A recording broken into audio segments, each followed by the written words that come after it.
Hello everyone, hi, and today we are going to discuss about a question on the convertible debentures. So अभी तक हमने questions देखे हैं normal redeemable irredeemable debentures पे, average method हो गया और नॉर्मल जो फॉर्मूला था वो। उसके बाद हमने प्रेजेंट वैल्यू मेथड देखा, फिर अमोर्टाइजेशन देखा और अब लास्ट वाला जो पार्ट बचता है उसका वो है convertible debentures. Now convertible debentures का ये क्वेश्चन है, आइए पढ़ते हैं और डिस्कस करते हैं इसमें क्या है। अ कंपनी इशूड, लास्ट वाला पैराग्राफ देखना जहाँ पे एग्जाम्पल लिखा हुआ है, ठीक है, इंस्टीट्यूट के मटेरियल से ही ले रहा हूँ। A company issue 10,000 15% convertible debentures. ध्यान देंगे, कंपनी ने इशू कितने शेयर्स किए हैं, डिबेंचर्स, शेयर्स नहीं सॉरी डिबेंचर्स, 10,000 डिबेंचर्स मार्केट में इशू किए हैं और 100 रुपये का एक डिबेंचर है with a maturity period of 5 years. 5 साल में ये मेच्योर हो जाएंगे। सो चीज़ें कितनी सारी है देखो, एक तो 10,000 नंबर एन लिख लो, कूपन रेट लिख लो 15%, उसके नीचे फेस वैल्यू लिखो 100, time T equals to 5 years, and at maturity the debenture holders will have the option to convert the debentures into equity shares of the company. अब ये बात होती है कन्वर्टिबल डिबेंचर्स की। कन्वर्टिबल डिबेंचर्स में और normal debentures में फ़र्क क्या होता है? कन्वर्टिबल डिबेंचर्स में लोगों के पास में ऑप्शन होता है कि वो मेच्योरिटी पे उसको इक्विटी शेयर्स में कन्वर्ट कर ले। ध्यान देंगे,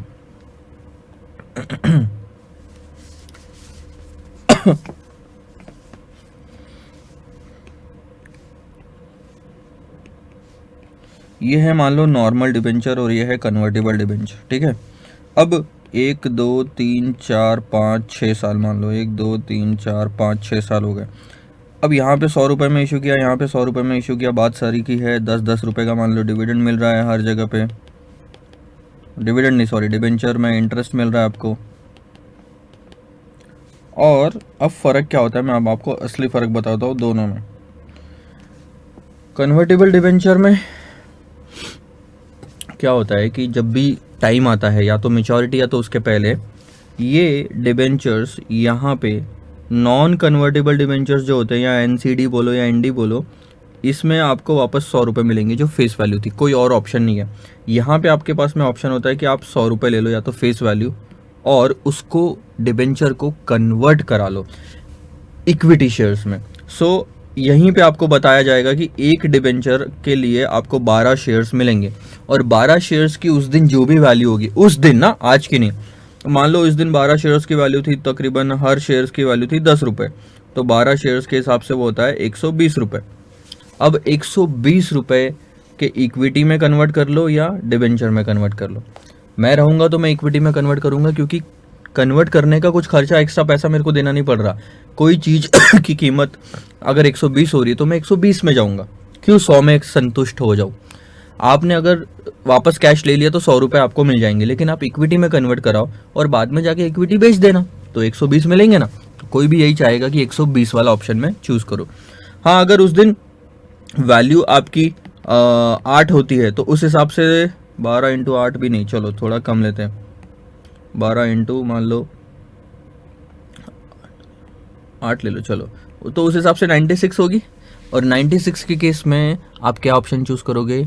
आप रिडेम्पशन कैश में लेना पसंद करोगे, मतलब जो 100 रुपीज़ है ये वाला ऑप्शन चूज़ करोगे, क्योंकि क्यों आप 96 में जाओगे। सो उस दिन डिपेंड करता है कि इक्विटी शेयर की प्राइस क्या होगी और फिर आप क्या चूज़ करोगे। तो ये एक अच्छा ऑप्शन है in both the cases. Convertible debenture में क्या फ़ायदा है कि दोनों केस में आपको कम से कम 100 रुपये तो मिलने ही हैं, उससे कम नहीं होगा। इसमें तो कोई ऑप्शन था ही नहीं, इसमें ऑप्शन तो है कि उससे ज़्यादा मिल सकता है। So this is what the difference in convertible debentures is. आइए वापस क्वेश्चन पे बढ़ते हैं।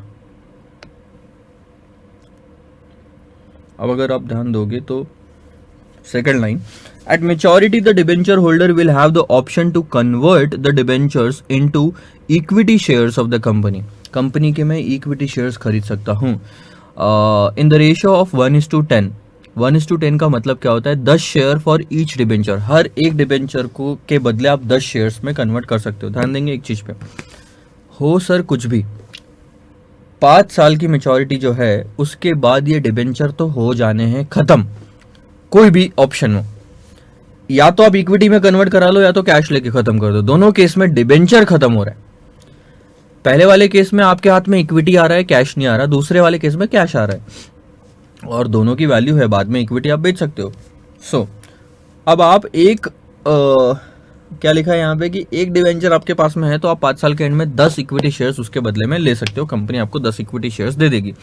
The current market price of the equity share is ₹12। अब ये जो मार्केट प्राइस दी है ये 5 साल बाद की नहीं दी है। अगर आप मैंने जो एग्जाम्पल लिया था वो अगर देखोगे तो उसमें मैंने 5 साल की बाद की प्राइस ली थी। आज की प्राइस दी है क्वेश्चन में 12 की, और बोला है कि historically the growth rate of the shares is 5% per annum.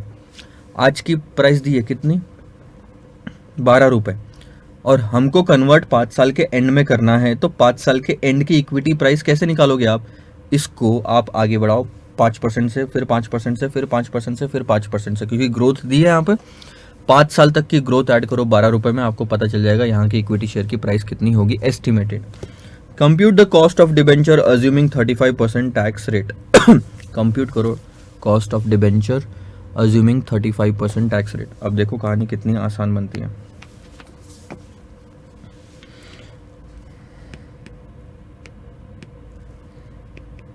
Cost of debenture is equal to interest in bracket 1 minus tax plus redemption value minus net proceeds divided by time, redemption value plus net proceeds divided by 2। ये normal formula है। अब इसमें पहले जितनी details है उतना हम रख लेते हैं। इंटरेस्ट की अमाउंट आप कितनी लोगे, 15% है ना कन्वर्टेबल डिबेंचर, सो 15 1 माइनस 0.35 प्लस। अब बात आती है सर रिडम्पशन वैल्यू क्या लोगे। अब मैंने आपको जो एग्जांपल दिया इस केस में रिडम्पशन वैल्यू 100 भी हो सकती है, रिडम्पशन वैल्यू 120 भी हो सकती है, दो तो वैल्यूज़ नहीं ले सकते ना हम यहाँ पे।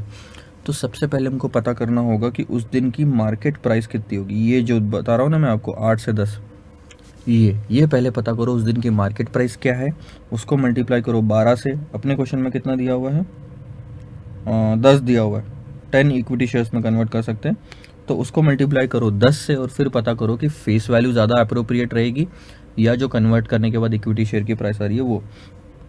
सो थोड़ी सी गैप छोड़ के मैं यहाँ पे प्राइस निकाल देता हूँ। Market price of equity shares after 5 years, बहुत ही सिंपल कंपाउंड अमाउंट वाला फॉर्मूला यूज़ करूँगा मैं। 1 + r⁵ 5 आएगा t। So compound amount is equal to principal, आज की प्राइस है 12, 1.1 5% से ग्रोथ होगी और 5 साल तक होगी।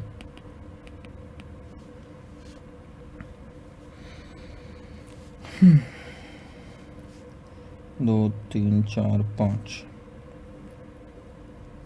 सो ₹15.31 आता है। ठीक है, ये उस दिन की इक्विटी शेयर की प्राइस है। सो यहाँ पे हम निकालेंगे कन्वर्जन वैल्यू 15.31 इंटू 10 अगर आप करोगे तो 153.1 आएगा। अब आप बताओ इन्वेस्टर के पास में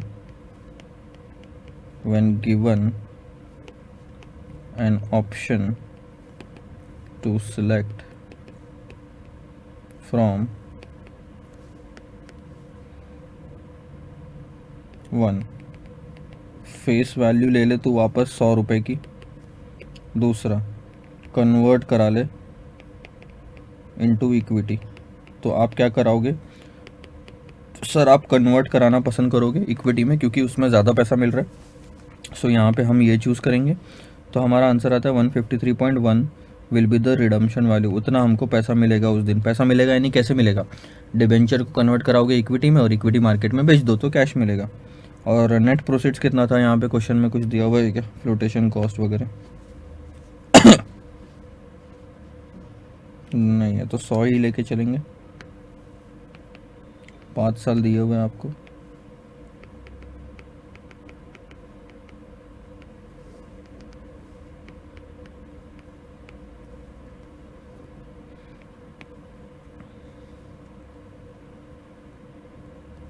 $9.75।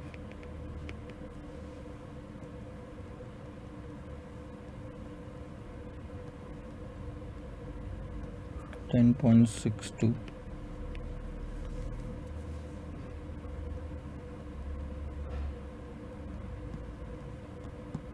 126.55 सो फाइनल केडी आपका यहाँ पे आएगा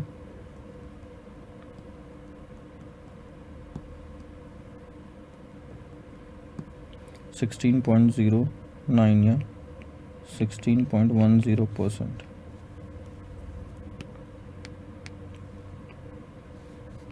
मैं एक बार कैलकुलेशन के लिए आंसर चेक कर लेता हूँ इंस्टीट्यूट के मटेरियल के साथ में, ताकि अपन को एक आइडिया आ जाएगा। और अगर आप ध्यान से देखोगे तो अप्रॉक्सीमेशन से भी उतना ही आंसर आ रहा है, ठीक है। 16.10।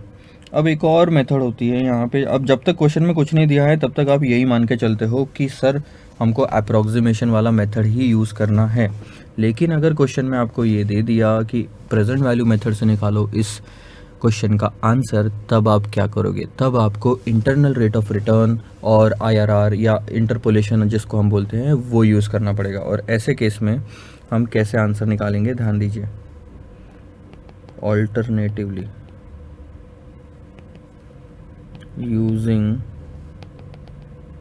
IRR मेथड, ठीक है।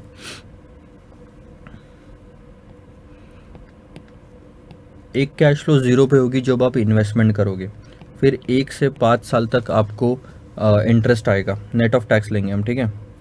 और 5वें साल में आपको रिडम्पशन वैल्यू मिलेगी in terms of face value 100 या 153.1। सो हम चूज़ करेंगे 153.1। सो उस टाइम पे देखना कैश फ्लो क्या हो रही है, यहाँ पे 100 रुपये जा रहे हैं। उसके बाद हर साल हमको कितना पैसा आ रहा है सर? 9.75 मैं बोल सकता हूँ कि मेरे को 9.75 पैसा या मेरे को नेट ऑफ टैक्स देना पड़ रहा है।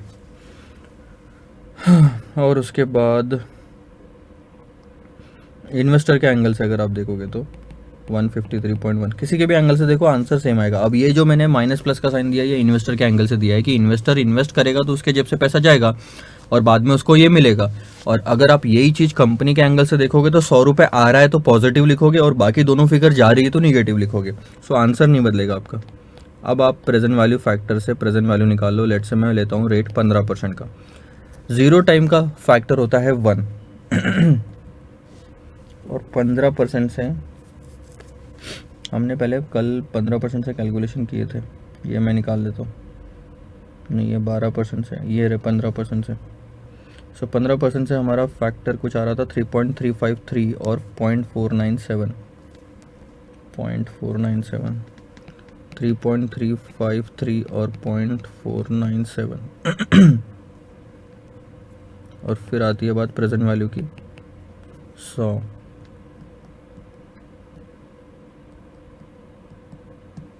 $32.69 और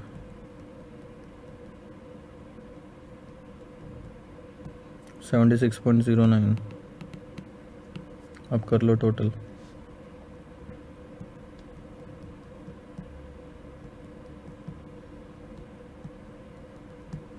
सो आपका आंसर आता है 8.78 पॉजिटिव। आपको कितना चाहिए सर? IRR में क्या होता है, IRR में हम NPV 0 लाने की कोशिश करते हैं। ध्यान देना एक चीज़ का, IRR में हम NPV 0 लाने की कोशिश करते हैं। तो हमको 8.78, ये 8.78 जो पॉजिटिव NPV आई है उससे रेट गिराना है। और अगर हमको रेट गिराना है तो हमको अगर NPV गिरानी है तो रेट बढ़ाना पड़ेगा। सो हम रेट बढ़ाते हैं। Let's say present value factor eight 17% ले, या चलो 18 ले लेते हैं। क्यों 15 के आसपास ही वो रेट होगा, 16-17 ऐसा, क्योंकि जो NPV है 8.78 की वो 0 के बहुत नज़दीक है, यानी थोड़ा सा रेट बढ़ाने से NPV 0 तक पहुंच जाएगी। So present value factor at 18% लेता हूँ मैं और यहाँ हम प्रेजेंट वैल्यू निकालेंगे, ठीक है। सो यहाँ का तो 1 ही आएगा।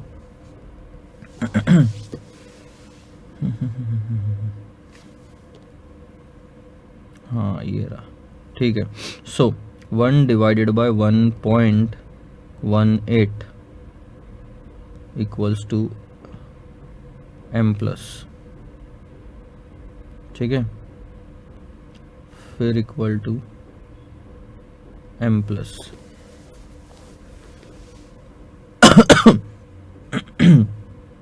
फिर इक्वल टू एम प्लस 3, फिर इक्वल टू एम प्लस 4 और फिर equal to 0.437 M plus. So ये आता है 3.127। और अगर अभी हम इसको सॉल्व करें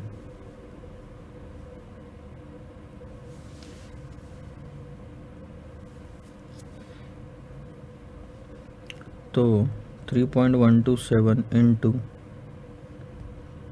कितना था 9.75, 30.49 और उसके बाद में 153.10 इंटू 76.09 सॉरी 437 66.90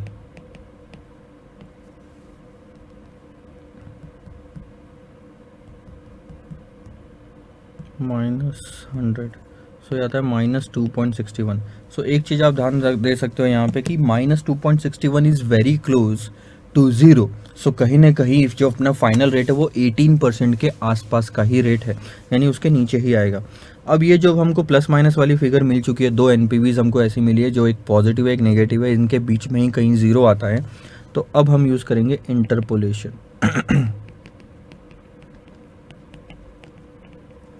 अब ध्यान दो, इंटरपोलेशन में आपका मिनिमम रेट कितना है सर? मिनिमम रेट है 15% का।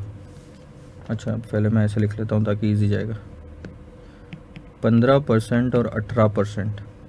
15% पे एनपीवी आई 8.78 और यहाँ आई -2.61। हमको ज़ीरो तक जाना है, लेकिन इनके बीच में डिफरेंस कितना है? 8.78 -2.61 सॉरी 8.78 पहले पीछे जाऊंगा प्लस 2.61 फिर और पीछे जाऊंगा, तो ये आता है 11.39। हम इनके बीच का डिस्टेंस निकाल रहे हैं, डिफरेंस नहीं। और 3% ध्यान देंगे आप, 15 से 3% आगे जाते हो तो इतनी एनपीवी गिरती है 11.39। आप बताओ जब आपने 8.78 निकाला था तो यहाँ से कितना नीचे गिरना था? ज़ीरो तक ही जाना था ना। तो यहाँ से अगर आपको ज़ीरो तक जाना है तो कितना नीचे गिरना पड़ेगा? 8.78 स्टेप्स नीचे गिरनी पड़ेगी। 3% आगे बढ़ना पड़ता है 11.39 की एनपीवी गिराने के लिए।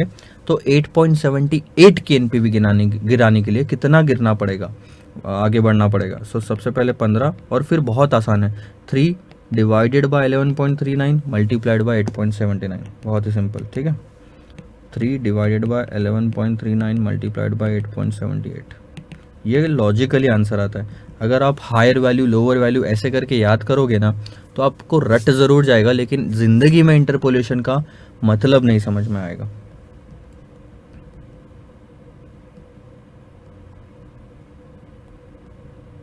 Sorry 3 divided by 11.39 multiplied by 8.78 plus 15 that 17.31%।